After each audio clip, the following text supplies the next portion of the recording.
ರಾಜ್ಯದಲ್ಲಿ ಲೋಕಸಭಾ ಚುನಾವಣಾ ಕಾವು ಹೆಚ್ಚಾಗ್ತಿದೆ. ಮೊದಲ ಹಂತದ ಮತದಾನಕ್ಕೆ ಕೆಲವೇ ದಿನಗಳು ಬಾಕಿ ಇವೆ. ಇತ್ತ ಎಲ್ಲಾ ಪಕ್ಷಗಳು ಮತಬೇಟೆಗೆ ನಾನಾ ತಂತ್ರ ಹೆಣಿತಾ ಇದ್ರೆ, ಅತ್ತ ಶಾಂತಿಯುತ ಮತದಾನಕ್ಕೆ ಬೇಕಾದ ತಯಾರಿಯನ್ನ ಖಾಕಿ ಕೈಗೊಳ್ಳುತ್ತಿದೆ.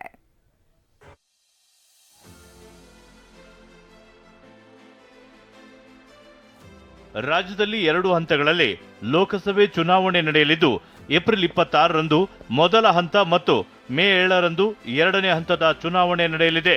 ಶಾಂತಿಯುತ ಮತದಾನಕ್ಕಾಗಿ ಪೊಲೀಸರು ಭರ್ಜರಿ ತಯಾರಿ ಮಾಡಿಕೊಂಡಿದ್ದಾರೆ.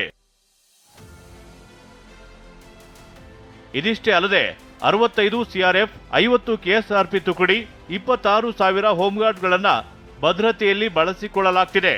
ಮತ್ತೊಂದೆಡೆ ನಕ್ಸಲ್ ಪ್ರದೇಶಗಳಲ್ಲೂ ಅಗತ್ಯ ಕ್ರಮ ಕೈಗೊಳ್ಳುತ್ತಿದ್ದು, ಒಟ್ಟು 74 ನಕ್ಸಲ್ ಬೂತ್ಗಳನ್ನು ಗುರುತಿಸಲಾಗಿದೆ. ಈಗಾಗಲೇ ರಾಜ್ಯದ ಹಲವೆಡೆ ಸುಮಾರು 900ರಷ್ಟು ಚೆಕ್ಪೋಸ್ಟ್ಗಳ ನಿರ್ಮಾಣದ ಜೊತೆಗೆ 1970 ಫ್ಲೈಯಿಂಗ್ ಸ್ಕ್ವಾಡ್ಗಳು ಪರಿಶೀಲನೆ ನಡೆಸುತ್ತಿವೆ. ಇದರ ಜೊತೆ ಇಂಟರ್ ಸ್ಟೇಟ್ನ 173 ಚೆಕ್ಪೋಸ್ಟ್ಗಳನ್ನು ನಿರ್ಮಿಸಲಾಗಿದೆ. ಈಗಾಗಲೇ ರಾಜ್ಯಾದ್ಯಂತ ಚುನಾವಣಾ ಅಕ್ರಮಗಳ ಮೇಲೆ ಕಣ್ಣಿಟ್ಟಿರುವ ಪೊಲೀಸರು ಪ್ರತ್ಯೇಕವಾಗಿ ಸುಮಾರು 117 ಕೋಟಿಯಷ್ಟು ಮೌಲ್ಯದ ವಸ್ತುಗಳು ಮತ್ತು ನಗದು ಜಪ್ತಿ ಮಾಡಿದ್ದಾರೆ. 97,000 ಜನ ಪೊಲೀಸ್ ಸಿಬ್ಬಂದಿಗಳನ್ನು ಎಲ್ಲ ಬೂತ್ಗಳಿಗೆ ನಾವು ನೇಮಕ ಮಾಡ್ತಾ ಇದ್ದೀವಿ. ಆಮೇಲೆ 900 ಚೆಕ್ ಪೋಸ್ಟ್ಗಳನ್ನು ತೆಗೆದಿದ್ದಾರೆ. ಮತ್ತು ಇನ್ನೊಂದಷ್ಟು 900 ಫ್ಲೈಯಿಂಗ್ ಸ್ಕ್ವಾಡ್ ಕೂಡ ವರ್ಕ್ ಮಾಡ್ತಾ ಇದ್ದಾವೆ.